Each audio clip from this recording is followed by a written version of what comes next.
Hello, magandang umaga po sa ating lahat. Ayan, ito'y biyahe namin papuntang Moncada, Tarlac. Dahil yung kapatid ko is mamamanikan na dun sa girlfriend niya kasi nga nagkaroon na ng laman. Ito guys is bumabiyahe kami along MacArthur Highway sa San Miguel na ito guys.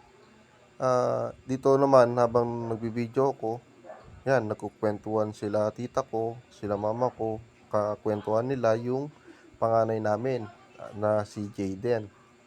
Sa sobrang daldal niya, ayan, ang kausap niya lang is yung nanay at tita ko. Kami ni tahimik lang. Ayan guys, yung kapatid ko. Tapos yung katabi niya naman doon is yung tito namin. Etong guys, ayan, nakikipagkwentuhan yan si Jayden dun sa lola niya. Ang tawag niya sa lola niya is Ma. Alam naman natin guys, yung mga matatanda ngayon is hindi nagpapatawag ng lola at lolo o lolo. Ayan o. Eh, hindi ko na na-video guys yung pagpunta namin, pagdating namin ng bahay nila. Yan, na-video ko na yung pag-aayos nila ng mesa na pagkain. Dahil ito is nagpahinga lang kami ng konti, naghanda na kami ng para makakain.